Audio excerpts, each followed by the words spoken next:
J'ai l'impression depuis 2 ans environ que les éditeurs et les développeurs de jeux vidéo de course n'ont plus trop d'idées de jeux à nous proposer qui susciteraient chez nous l'intérêt et la curiosité. Heureusement, parmi vous dans la communauté, il y a des gens qui ont des idées, il y a des gens qui les partagent. Et dans cette vidéo, je vais présenter 3 idées de jeux de course présentées par la communauté ces derniers mois, qui très honnêtement, à mon avis, pourraient être de vrais succès commerciaux. Évidemment, si vous avez d'autres idées à proposer, vous pouvez les mettre en commentaire sous cette vidéo. Et évidemment, vous pouvez donner un petit peu de visibilité à cette vidéo en laissant un petit like et en vous abonnant pour les prochains contenus. Sait-on jamais, sur un malentendu, on sait jamais ce qui peut se passer, et ce genre de vidéo pourrait peut-être remonter un jour jusqu'aux oreilles de quelqu'un qui serait en capacité de commencer à produire ce genre de jeu. Ah, et pour info, sachez que la plupart de ces idées, on en parle quand je suis en live. Donc si vous aussi vous avez envie de discuter jeux vidéo ou tout simplement de profiter de l'ambiance des lives, n'hésitez pas à venir me follow, vous trouverez mon Twitch sous cette vidéo et vous pouvez même soutenir en utilisant votre Prime si le cœur vous en dit. Bref, on commence tout de suite avec la première idée régulièrement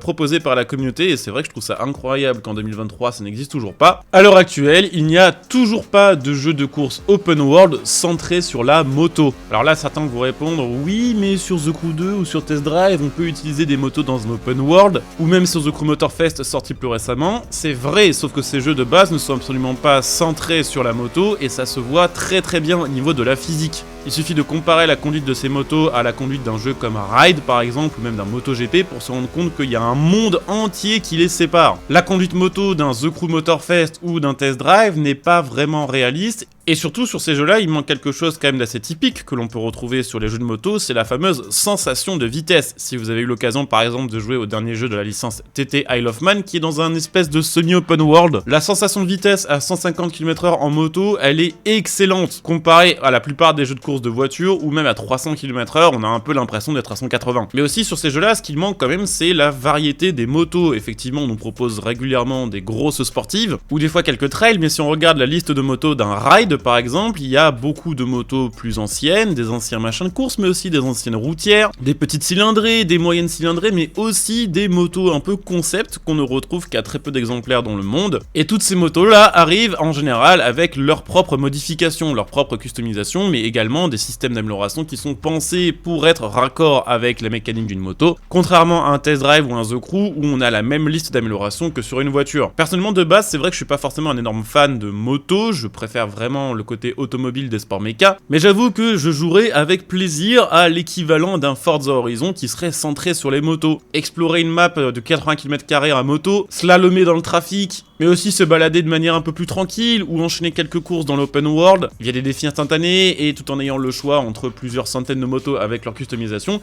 ce serait vraiment un truc que je prendrais plaisir à tester, et je pense que ça pourrait vraiment faire un succès commercial. Ça n'a jamais existé, et quand on voit le nombre de joueurs qui se collent sur un Ride, sur un Tourist Trophy ou sur un MotoGP et qui se plaignent justement que ça n'existe pas, et qui se plaignent de la différence de niveau entre guillemets, de qualité entre les jeux de course auto et les jeux de course de moto, je pense que ce serait vraiment une réussite commerciale. On enchaîne avec la deuxième idée, la deuxième volonté de la communauté jeux de course, ce serait de retrouver un jeu de course open world qui serait réalisé par Polyphony, une espèce de Gran Turismo Horizon. Alors là, certains vont se demander à quoi ça pourrait servir, puisqu'on a déjà Forza Horizon qui fait le taf assez correctement. Et là, j'ai deux choses à vous répondre. Déjà, c'est que actuellement sur PlayStation, il n'y a pas d'exclusivité faite pour la console basée sur le jeu de course open world. Et deuxième chose, comparez un petit peu Forza Motorsport et Gran Turismo, vous verrez qu'effectivement de base c'est le même style de jeu, c'est-à-dire de la Simca sur circuit, mais vous verrez bien que les deux jeux ont deux ambiances carrément différentes et que c'est impossible de confondre les deux. D'un côté, on a Forza Motorsport qui a un côté grand spectacle sur lequel l'accent est mis sur l'ambiance plutôt que sur la passion automobile, et de l'autre côté, on a Gran Turismo qui peut-être est un jeu un peu plus froid, un peu moins vivant, un peu moins coloré. Par contre, le jeu transpire la passion automobile sous tous ses aspects,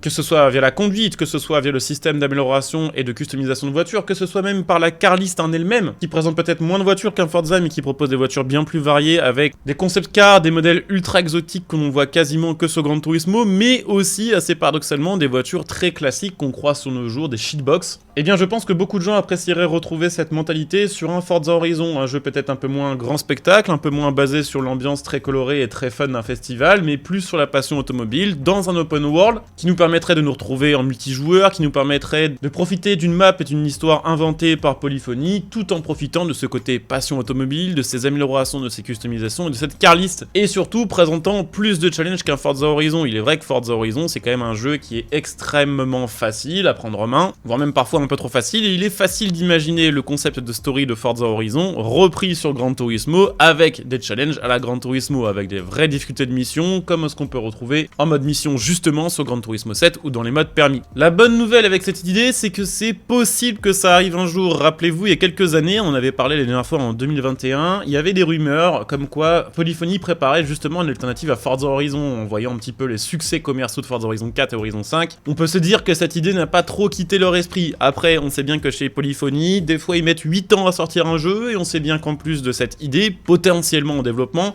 il y aurait aussi une potentielle version PC de Gran Turismo 7 en développement, et la suite du suivi de Gran Turismo 7 en développement. Donc autant vous dire que Polyphony, ils ont beaucoup de choses à gérer, et que potentiellement ce truc-là, même si ça peut sortir un jour, ce sera pas demain la veille. Troisième et dernier souhait de la communauté, et ça fait 1000 ans qu'on en parle. Je comprends pourquoi ça n'existe pas, parce que ce serait probablement trop un jeu de niche, mais nous souhaiterions, et nous sommes assez nombreux à le souhaiter quand même ici, retrouver un jeu, là aussi en open world, mais avec une physique et une gestion des véhicules vraiment réaliste. Alors certains vont dire, ouais, mais sur Assetto Corsa, tu peux déjà faire quelque chose du style, avec les maps qui, effectivement, sont un petit peu type open world. On est d'accord, et il y a des maps qui sont vraiment excellentes, et le gameplay d'Assetto Corsa est toujours incroyable en 2023. Mais le souci déjà, c'est que c'est full multi, et que une fois qu'on a fini de faire son petit tour en voiture sur la map, on n'a pas forcément d'objectif, contrairement à un jeu, on va dire, qui de base est open world, sur lequel vous allez avoir quand même des courses à réaliser, vous allez avoir des défis instantanés, vous allez avoir des objets à trouver, des missions à réaliser, et un scénario parfois à exploiter. Et en plus, il faut le dire, sur Assetto Corsa, même si on a la possibilité d'ajouter des centaines de voitures via des mods, il n'y a toujours pas vraiment de système de customisation in-game, ni d'amélioration. C'est quelque chose qui est quand même assez apprécié en général sur les jeux de course de type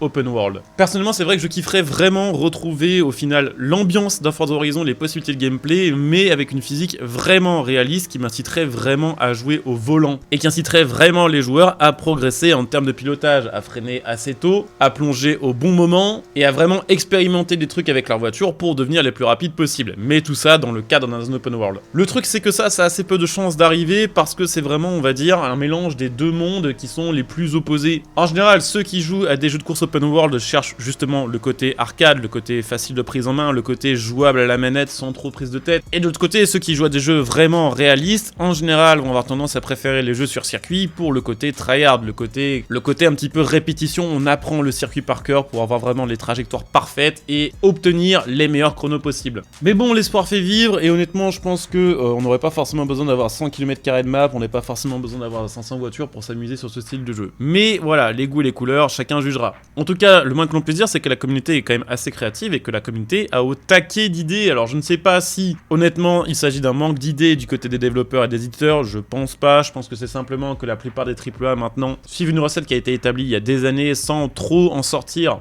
pour éviter de perdre une partie de leur communauté. Mais c'est vrai que là, ça fait quand même quelques années que les jeux de course qui sortent ont quand même tendance à un poil tous se ressembler. En tout cas, du côté des AAA, c'est vrai que du côté des jeux, on va dire, un peu plus indépendants, il y a beaucoup plus de recherche, beaucoup plus de fonctionnalités qui sont implémentées, et beaucoup plus, on va dire, d'originalité dans les contenus proposés, ce qui fait que peut-être que dans les années à venir, le vrai game des jeux de course sera situé du côté des jeux indépendants. On verra. En tout cas, merci à vous d'avoir suivi cette vidéo, merci à vous pour vos idées et pour votre motivation, puisque c'est vrai que ça fait plaisir de voir qu'il y a toujours des gens qui sont OP pour jouer à des jeux de course, alors que c'est un genre de jeu qui est parfois un petit peu considéré comme étant de niche. On se retrouve du coup très bientôt pour une nouvelle vidéo, probablement dès demain. Si la vidéo vous a plu, je vous encourage quand même à soutenir la chaîne gratuitement. Sachez que vous pouvez le faire en faisant des économies sur l'achat de vos jeux via mon lien Instant Gaming que vous trouverez sous cette vidéo, donc n'hésitez pas, quand vous avez des jeux achetés, à passer via ce lien. De mon côté, je coupe ici, bon jeu à tous, ciao.